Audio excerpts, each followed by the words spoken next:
పోసాని కృష్ణమురళి అరెస్టును తీవ్రంగా ఖండిస్తున్నామన్నారు మాజీ మంత్రి అంబటి రాంబాబు. కావాలనే పోసాని కృష్ణమురళిని ఇబ్బంది పెట్టే విధంగా కేసులు పెడుతున్నారని మండిపడ్డారు. గతంలో పవన్ కళ్యాణ్, టీడీపీ నేతలు వైఎస్ జగన్ పై ఏ విధంగా వ్యాఖ్యలు చేశారో అందరికీ తెలుసన్నారు. వైఎస్ఆర్సీపీకి మద్దతుగా నిలిచిన వారిపై కక్ష సాధింపు చర్యలకు పాల్పడుతున్నారని, ఇలాంటి చర్యలు సరికాదన్నారు అంబటి రాంబాబు. పోసాని మురళి అనే వ్యక్తిని అరెస్ట్ చేశారు. రైల్వే కోడూరు కోర్టులో హాజరుపరిచారు. నిన్న తీసుకొచ్చి నర్సరావుపేట కోర్టులో హాజరుపరిచారు. మళ్ళా ఇవాళ ఆయన గుంటూరు సబ్ జైల్లో ఉన్నాడు. మళ్ళా బాపట్ల కోర్టుకు తీసుకువెళ్లాలనేటువంటి ప్రయత్నం చేస్తున్నారు.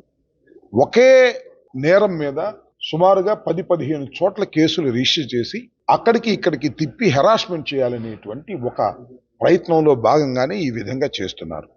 పోసాని కృష్ణమురళి గారు తెలుగుదేశం పార్టీ అధికారంలోకి వచ్చిన తర్వాత నేను రాజకీయాలు మానుకుంటాను బాబు అని లబోదిబోం అన్నా కూడా ఆయన్ని వదిలిపెట్టుకోకుండా తీసుకువెళ్లేటటువంటి కార్యక్రమం చేస్తున్నారు.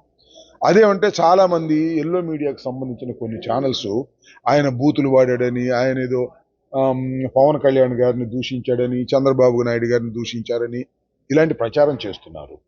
నేను ఒకటే అడుగుతా ఉన్నా, ఇవాళ తెలుగుదేశం పార్టీలో ఉన్నటువంటి పెద్దలు చింతకాయల అయ్యన్న పాత్రుడు గారు ఏమన్నాడు? చంద్రబాబు నాయుడు గారి నాయకత్వంలో ఉండి జగన్మోహన్ రెడ్డి గారిని పచ్చిపూతులు తిట్టాడు. ఆయనకి ప్రమోషను, ఆయన మీద కేసులు ఉండవు. మరి అక్కడ దాకా ఎందుకు? పవన్ కళ్యాణ్ గారు ఆవేశంగా ఊగిపోతూ చెప్పుడుండు పైకి తీసుకుని బూతులు తిట్టిన మాట వాస్తవం కాదా? అవి అనుచిత వ్యాఖ్యలు కాదా? పట్టాభి గారు ఇవాళ కార్పొరేషన్ చైర్మన్ గా ఉన్నాడు. ఆయన తెలుగుదేశం పార్టీ ఆఫీసులో జగన్మోహన్ రెడ్డి గారిని ఏ విధంగా మాట్లాడాడు? అది అనుచిత వ్యాఖ్యలు కాదా? లోకేష్ గారు అనేక సందర్భాల్లో మాట్లాడాడు. అవి అనుచిత వ్యాఖ్యలు కాదా? వారు అనుచిత వ్యాఖ్యలు ఎన్నైనా చేయొచ్చు, యువతల వాడు ఏదైనా చేస్తే మాత్రం తీసుకెళ్లి బొక్కలేయాలి. ఇది ఎక్కడ ధర్మం ఉంటున్నా? ఇది ఎక్కడ అన్యాయం ఉంటున్నా? ఇలాంటి అన్యాయాలను మేము తీవ్రంగా ఖండిస్తున్నాం. అలా ప్రెస్ మీటుల్లో అనుచిత వ్యాఖ్యలు చేశారని అరెస్టులు చేస్తే అసలు ఒక రాజకీయ నాయకుడైనా బయట ఉండొచ్చా? చంద్రబాబుతో సహా లోపలికి వెళ్ళిపోవాలి, లోకేష్తో సహా లోపలికి వెళ్ళిపోవాలి. ఇది కక్ష సాధింపు.